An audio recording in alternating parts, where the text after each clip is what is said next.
Cool. So I won't go through this.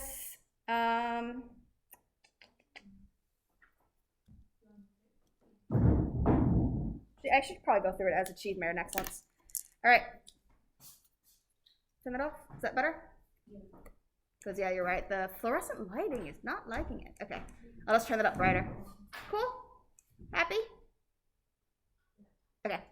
So, some things to keep in mind when I give you guys these empirical formula questions is to really use that hint there on that empirical formula, because that tells you what you're dealing with and it kind of narrows down what you're focusing on. So I always would go through and try to figure out the number so that way I can think about my ratios. So I have carbon, I have 3 of them, which gets me to 36. And I have 7 hydrogens, so that gets me to 43.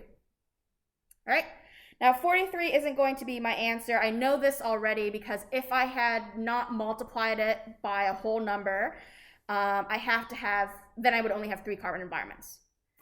That's not possible down there. So that's telling me 4 carbon environments. So I need to multiply this. Let's say, for example, multiply by 2. 86 is then the number I'm working with. I could multiply by 3, multiply by 4. It really depends on what else the spectra tells you. So don't assume that it's always going to be times by 2. You can treat them with the molecular ion. Yeah, you can check it with the molecular ion. So for me, when I'm looking at this, I see that it ends at 85 and I see a little line at 86 and I don't see the spectra going past that point. So what that tells me is that 86 is probably the molecular ion. And we know identifying the molecular ion is an achieved requirement. So I'm just going to do that. M plus equals 86 mass to charge ratio. You can actually see that. It's so tiny. It's super shiny. If I had not given you the empirical formula, I would have labeled that one for you. Okay? But because I've given you the empirical formula, I am not labeling it for you because you can figure it out based off of the ratio of the empirical. Are we okay with that so far? All right. So other things I can do while I'm here to get myself to the achieved is labeling the base peak. Base peak is over here, just ever so slightly larger than that one. And that's at 41, 2, 3.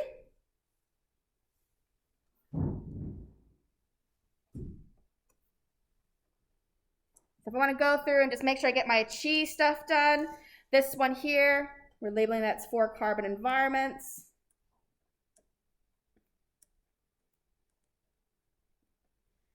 And then this one here, there's not actually a whole lot to label. So I'm going to say, you know what, that's a CH. The other thing you can do when you're labeling these guys is tell me what's not there. So you can say, for example, no C double bond O. No alcohol, no amine. Now, in this case, there's very clearly no alcohol.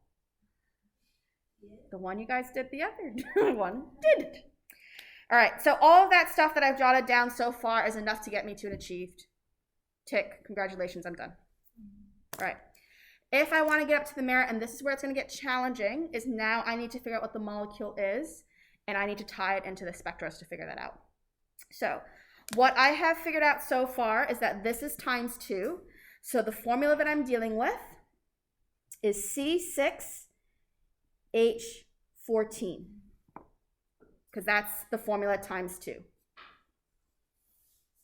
Okay? Now, for the alkenes and alkanes and alkenes, look to check that ratio, because remember we were talking about this in organic chemistry. So I'm checking the ratio between these 2 numbers here. And I notice that the hydrogen number is times 2 of the carbon number plus 2 extra. So that is telling me alkane. If this said C6H12, then it's just times 2, and we are dealing with an alkene. Are we okay with that so far?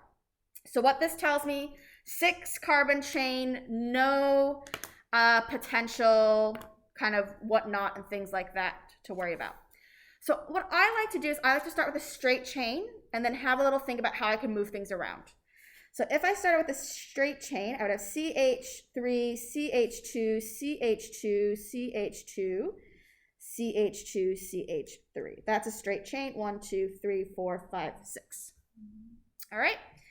What I will do, and this is actually really good because it's starting to get you up to the excellence level, and let me put that actually in green because we were talking about process of elimination. Why are we taking things out? So this is one thing that I'm going, maybe it's that. It fits the parameters of the IR, it fits the parameters of the mass, but does it fit the parameters of the carbon environments? When I'm looking at this, there is symmetry.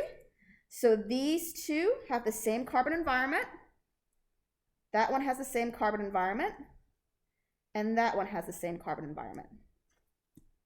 So this has 3 peaks. So 3 carbon, oopsie.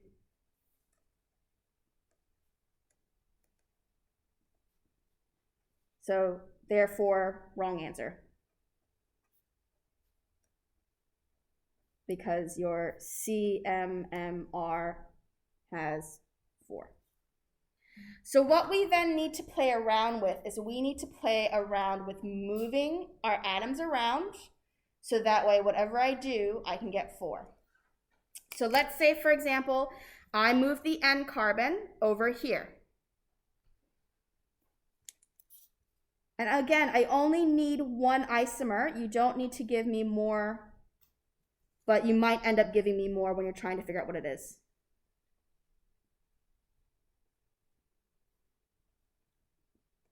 So we're seeing, does that fit my conditions? So that's 1, 2, 3, 4, 5. So that one's out. So I want to see your working. I want to see your progress, because if you can show me your other isomers and why you've eliminated them, that's the excellence that I'm looking for. All right. So again, I just try to move things around. So let's say I move these 2 branches down to the second carbon here. I'm going to actually do this in blue.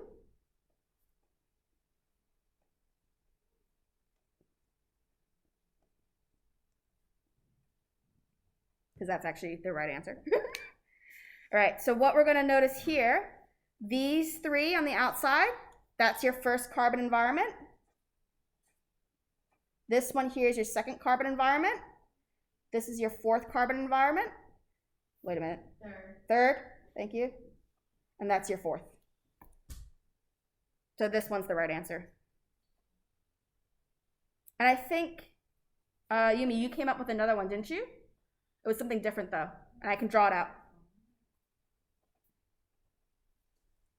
Cool, we okay with that? So where does it break apart? So for me, the thing that makes me know that this is the right answer is you see how there's all these methyls? So there's 3 different locations where it can lose a methyl, so it's very likely to lose a methyl in some way. So if I did 86 and I subtract away 15, I'm likely going to see a peak at 71. Which I do have here. I literally wrote that off. And then again, if I lost another 15, I would be at 56 as another one. 51, 2, 3, 4, 5, 6, not as big. I could lose another 15. That puts me at 41. Again, not as big. I'm trying to think what could be our 43 peak. 15 plus 14 plus 12. Plus 1, that's 14. That's a good question. What is that? 15, 15, 15, 12, 1. That's 58. But isn't the hydrogen supposed to be by that because it already has 4 bonds? Yes, good call. That's where I was making my mistake.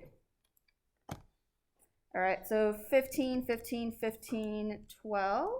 Let's see what that is. 57, which I think we have. 1, 2, 3, 4, 5, 6, 7. Yeah, that's another big peak. 57. Yeah. I'm still trying to figure out what that 43 peak is. Sometimes you won't be able to find them all, and that's okay. I don't need the base peak identified fragment-wise. I just need something identified fragment-wise. Oh. Okay? Sometimes it's really, like, I can't figure out the base peak, and it's not going to be the end of the world if it happens, because it's sometimes really funky. You also have to remember there's isotopes as well. So what is that? 12, 3, 12, 14. That's 41. I'm trying to figure out where you would get that from. 15, 15, 12, 42. Yeah, that's a good question. I'm not really sure where the 43 peak's coming from.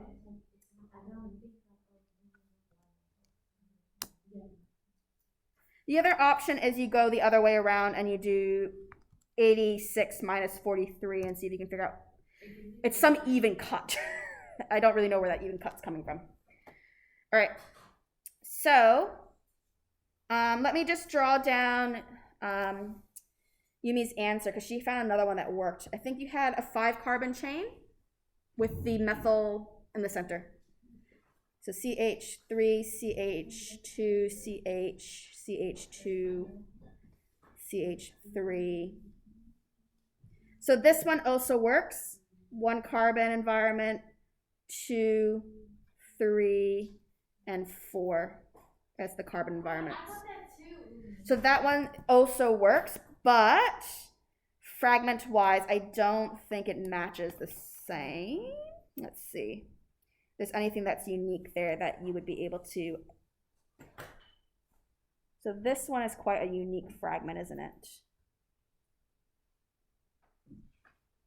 Just trying to see if you could get it another way. 15, 14, 12, 1. That can make a 42. Anyway, you play around with it. I try my best to make sure that whatever I ask you guys is very clear on which fragment you're going to get. This one I have to play around with to double check to see if there's a unique fragment somewhere versus in that one. But when I designed it, I think I took it off of that one. Okay? So do keep in mind that I am a little bit flexible with what I'm taking because of that. In other cases, it's going to be really clear which one it is, like with the one I gave you as your second question because of where the amine was. All right. Other things to keep in mind for this, I'm just watching the time so I can give you guys your little time to kind of write down your mistakes. Make sure you have your fragments. So for example, and I think I've talked about it already, 86, it's very likely to lose 15, so that 71 peak, you should be stating that it's CH3, CH2, CH3, CH3, positive, and we've lost the CH3. I'm putting that in green because that's just another layer that you can add. But for the merit, I need to see that you know the fragments. Let's see. Other thing I would need for the merit is just you confirming what you see functional group wise on there. In this case, there's nothing really unique on the CMMR or IR for functional group, so I'd be a little bit more lax on that because it's just missing. The other thing you can do is use it to back each other up for the excellence. And then, like I said, process elimination. So each question, those are the general things I'm looking for. It does depend on what I give you. Because some of them, obviously, it's going to be very easy to back each other up. Sometimes it's not. Like the nitrogen ones are very easy to back yourself up on. Yeah, the odd number. The other main thing you're going to be using is that CMMR sheet and go, okay, this one is this carbon, that one's that carbon, that one's that carbon, that one's that carbon. Obviously, there's limitations with this because it's only 3 spectras. In university, they give you a 4th spectra, which is the hydrogen MMR. And that one will help you narrow in which of these 2 choices it is. But we don't expect that at high school. Right? Any questions about that, or does that make more sense now? All right, so you just got to work your way through it.